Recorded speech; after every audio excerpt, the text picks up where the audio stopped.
Hi minasan, konnichiwa. So today is rest day ko. Dito usually yung ginagawa ko minasan. Dahil wala nga tayong lakad ngayon minasang, is ang gagawin ko ngayong araw na to is maglalaba at magpapahinga lamang minasang.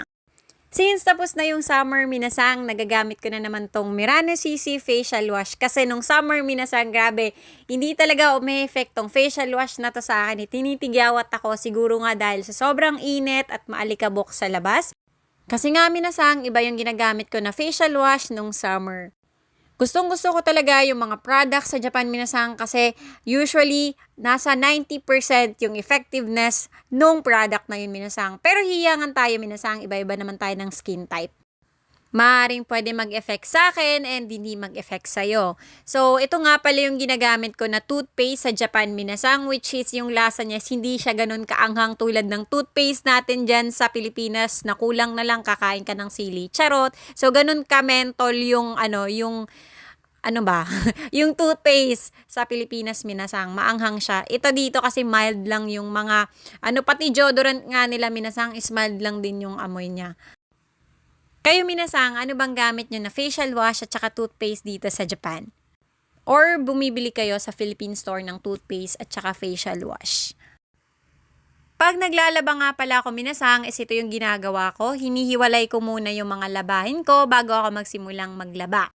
After ko nga paghiwalayin yung mga labahin ko minasang, is isasalang ko muna siya dito dahil iwawash ko muna siya. Yan, babanlawan ko muna siya bago ko siya ilagay sa washing machine ulit na kung saan sa ako nalalagyan ng sabon.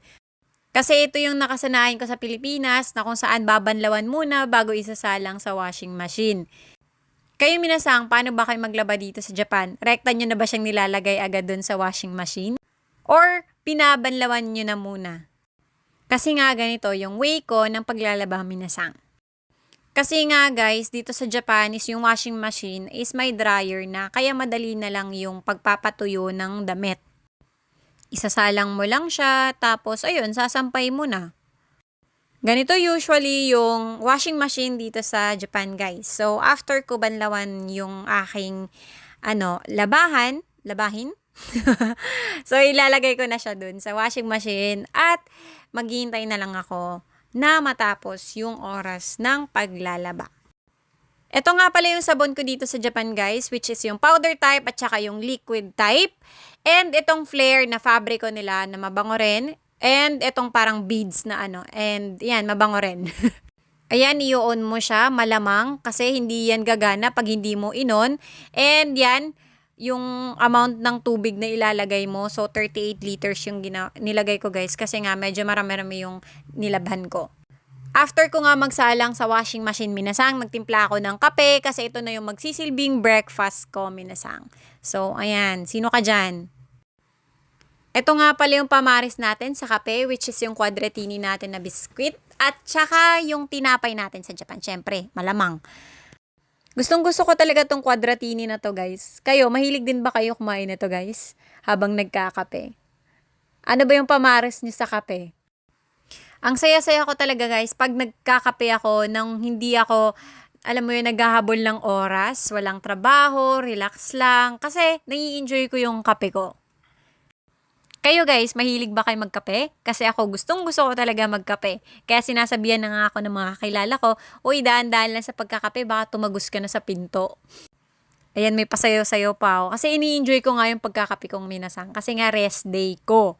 And itong pamaris na tinapay, which is, ang sarap nito guys.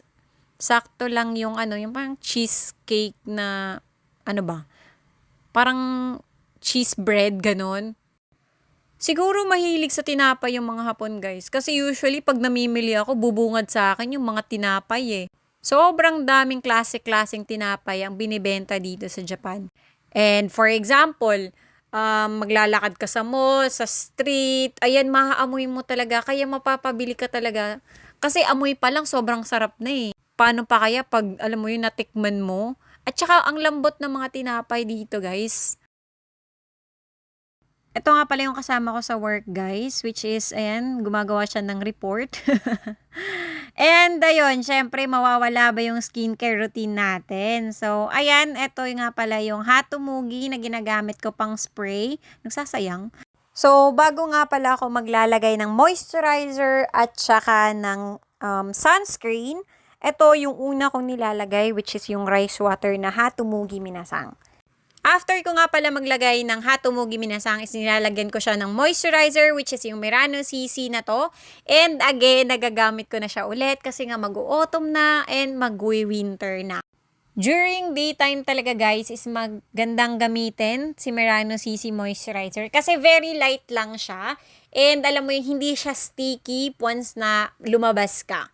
Kasi nga 'di ba may mga moisturizer na paglagay mo okay naman pero pag once na lumabas ka na alam mo yung parang ang init sa pakiramdam na kung saan hindi ka komportable ganon.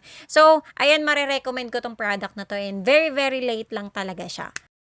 And ayan nga guys, itatap-tap mo lang siya hanggang ma-spread mo siya all over your face. Siyempre, sasali mo yung leeg mo Then, etong Bure UV Aqua Reach with Light Up Essence with SPF 50 plus PA+++++. So, ayan guys, ito yung ginagamit ko na sunscreen dito sa Japan. And, meron din akong ginagamit actually pag rainy days minasang. Kasi, parang prefer ko siya gamitin pag umuulan kasi alam mo yung, waterproof nga siya. So, hindi siya, nawawash out compared sa product na to. Yun lang sa tingin ko kasi yun yung base sa experience ko. Napakagandang gamitin talaga itong sunscreen na to kaya nakakailang gamit na ako, nakakailang bili na ako. And usually guys, pag nag-a-apply kayo, parang yan, unang-una, parang aspalto muna. Ayan. Siyempre, isi-spread mo pa yan ng maayos, ibe-blend-blend mo, 'di ba? And then, sali mo yung tenga mo, sali mo rin yung leeg mo, guys. Pangit din pag mukha lang, 'di ba? Parang lumulutang lang yung mukha mo. Sasali mo yung leeg mo. Kayo guys, ano bang ginagamit nyo na sunscreen dito sa Japan? Ano ba yung ma-recommend yung sunscreen? Pag daytime talaga guys, okay na sa akin tong moisturizer at saka yung sunscreen. Kahit na pag lumalabas ako guys, gumagala ako. Yan usual ko ginagamit. Moisturizer at saka yung sunscreen lang talaga. Wala ako masyadong eme sa mukha pag daytime. Pero pag gabi guys, meron akong mga ginagamit na mga skincare products which is gagawa ako ng separate videos para at least ma-share ko yung experience ko sa mga products dito sa Japan. Ito nga pala yung mga kasamahan ko sa trabaho guys. Ayan, nagpe-prepare na sila kasi nga Sunday ngayon, pumupunta talaga sila sa simbahan. Nagsisimba sila every Sunday. So, hindi ako nagsisimba. Kaya hindi nila ako kasama. Ayan, alis na sila. Habang nagkakape nga pala minasang and habang naghihintay ako sa mga damit na sinalang ko sa washing machine, ayan, nagbabasa-basa muna ako ng kung ano-ano. Kunwari nagbabasa, pero hindi talaga guys. O siya, hanggang dito lang muna minasang kasi magsasampay pa ako. Mite korete arigato, kyotsuke ne. Jane!